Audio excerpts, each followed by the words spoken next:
আমি স্বচক্ষে দেখতেছি ঢাকার মধ্যে ভূমিকম্প আসছে। যদি বাংলাদেশে জাতিসংঘের মানবাধিকার সংস্থা যদি বাংলাদেশে যদি প্রতিষ্ঠিত হয়, আল্লাহর কসম এদেশে অনতি বিলম্বে ভূমিকম্প আসবে। দুনিয়ার কোন শক্তি ওই ভূমিকম্পকে আটকাতে পারবে না। ওই ভূমিকম্প আসতেছে। যদি আপনারা এটাকে সহজভাবে না নেন, আপনারা যদি মনে করেন যে আচ্ছা একটা সংস্থা হচ্ছে, অসুবিধা কি, এটা সাধারণ বিষয় না, এটা দেশটাকে ধ্বংসের দ্বার প্রান্তে নিয়ে যাবে। এই ভূমিকম্প আল্লাহ রাব্বুল আলামিনের একটা আযাব। আল্লাহ রাব্বুল আলামিনের আরো একটি আযাব হচ্ছে ভূমিধস। ভূমিকম্প, ভূমিধস এগুলো একসাথে আসে। ভূমিকম্পের পরবর্তী সময়ে ভূমিধস হয়, কখনো কখনো আগে ভূমিধস হয় পরে ভূমিকম্প হয়, কখনো কখনো আল্লাহ রাব্বুল আলামিন এক বছরে ছোট ছোট অনেকগুলো ভূমিকম্প দেন। কাসরাতুজ জালাজিল, একটার পর একটা অনেক অনেক অনেক ভূমিকম্প হবে। কিয়ামতের আগে নবী সাল্লাল্লাহু আলাইহি সাল্লাম বারবার অধিক পরিমাণ ভূমিকম্পের কথা বলেছে। অধিক পরিমাণ ভূমিকম্প হওয়ার অন্যতম কয়েকটি কারণ আছে। এই কারণগুলো এখন আমাদের সমাজে পুরোপুরি বাস্তবায়িত হয়েছে, পুরোপুরি বাস্তবায়িত হয়েছে। ইস্তাহিল্লুনাল হিরা ওয়াল হারির ওয়াল মাআজিফ ওয়াল কাইনাত, গান বাজনাকে মানুষ হালাল মনে করবে, হারাম পোশাককে মানুষ হালাল মনে করবে, মদ খাওয়াকে মানুষ হালাল মনে করবে। এখনকার সমাজে আপনি তাকিয়ে দেখেন, সামাজিক অবক্ষয় এতটা নিচে নেমেছে, আমরা হারাম পোশাককে হালাল বানিয়ে নিয়েছি। মানুষের কি এত অভাব পড়েছে, রুচির এত অভাব আমাদের ভিতরে। ছেলেরা এখন মেয়েদের মতো গলার ভিতরে অনেকগুলা চেইন, কানের ভিতরে দুল, বুরুর ভিতরে দুল, জিহ্বার ভিতরে রিং, চোখের ভিতরে লেন্সটাকে পরিবর্তন করে ভিন্ন একটা কালার বানানো। আবার মেয়ে সাজার যত উপকরণ আছে, মেকআপ টেকআপ দেওয়া, ফাউন্ডেশন দেওয়া, এগুলা সব দিয়ে বিভিন্ন রকমের ডিজাইনে একেবারে মেয়েদের পোশাক পরে হাঁটাকে এখন আমরা আধুনিকতা বলে মনে করছি। বিশ্বাস করেন আল্লাহর কসম, যারা এই দুনিয়ার ভিতরে হোমচুয়াল নিয়ে কাজ করছে, যারা এই দুনিয়ার ভিতরে পুরুষে পুরুষকে যারা বৈধতা দিচ্ছে, বিয়ে করাকে যারা বৈধতা দিচ্ছে, এই জমিনটা ভূমিকম্প হওয়ার জন্যই একটা কাজই যথেষ্ট। এই একটা কাজের কারণে এই জমিনটা ধ্বংস হয়ে যাবে। আল্লাহ তাআলা এই জমিনের ব্যালেন্সকে আল্লাহ তাআলা উলট পালট করে দিবেন।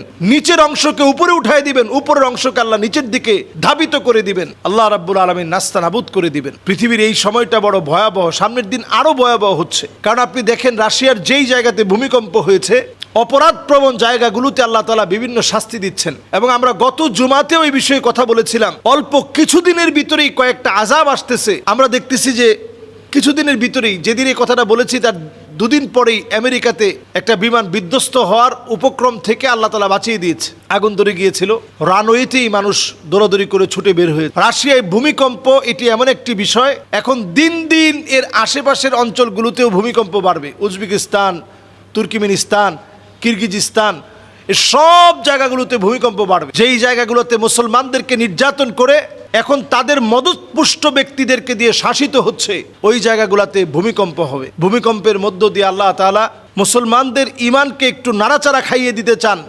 জাগ্রত করতে চান যে তোমাদের সজাগ হওয়ার সময় আসে। ভূমিকম্প নবী আলাইহিস সালাতু ওয়াস সালামের হাদিস দিয়ে বোঝা যায়, কিয়ামতের আগে বারবার ভূমিকম্প হবে। কাসরাতুজ জালাজিল, একটার পর একটা ভূমিকম্প হবে। ফালিয়ারতাকিবু ইনদা যালিকা রিহান হামরা, বাতাসের সঙ্গে আগুন আসবে। আগুন এটা পৃথিবী কয়েকবার দেখছে, আবারও পৃথিবী দেখবে। বাতাসের সঙ্গে অদৃশ্য আগুন আসবে। আমরা এই পৃথিবীর ফুসফুসকে জ্বালিয়ে দিয়েছি, এজন্য বাতাসের সঙ্গে আগুন আসছে। এমনকি বাংলাদেশের কিশোরগঞ্জের বিভিন্ন হাওরের ভিতরে পর্যন্ত এই আগুন আসছে। মানুষ কেউ জানেই না যে আগুন ধরলো কেমনে, উৎস কি। এই অদৃশ্য আগুন চতুর্দিকে ছড়িয়ে পড়ে। নবী আলাইহিস সালাতু ওয়াস সালাম এরপরে বলছেন, ফালিয়ারতাকিবু ইনদা যালিকা রিহান হামরা খাসফান ওয়া মাসখান ওয়া কাযফা, এমন অবস্থা হবে, ভূমিকম্প হবে, ভূমিধস হবে, হাজার হাজার মানুষ নিরাপত্তাহীনতায় ভুগবে। আমি আমার বাংলাদেশকে বলি, যেই ভূমিকম্পটা রাশিয়াতে 8.7 মাত্রার একটা ভূমিকম্পের কারণে ভয়াবহ অবস্থার দৃশ্য আমরা দেখছি, এইরকম একটা ভয়াবহ ভূমিকম্প যদি বাংলাদেশে হয়,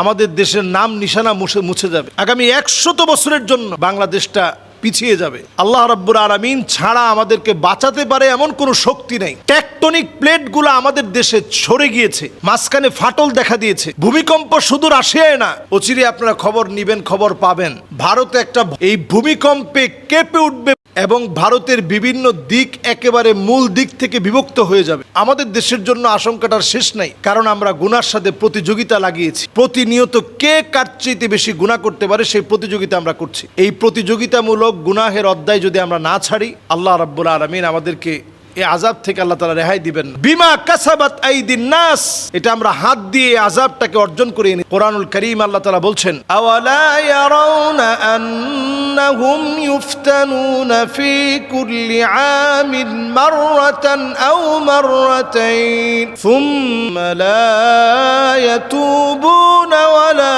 হুম ইয়াযাক্কারুন। প্রত্যেকটা বছরে একবার কিংবা দুবার আমি আল্লাহ তাআলা তোমাদেরকে পরীক্ষা নেই। বাংলাদেশের উপরে অনেক পরীক্ষা গিয়েছে, আল্লাহ সহজ করে দিয়েছেন।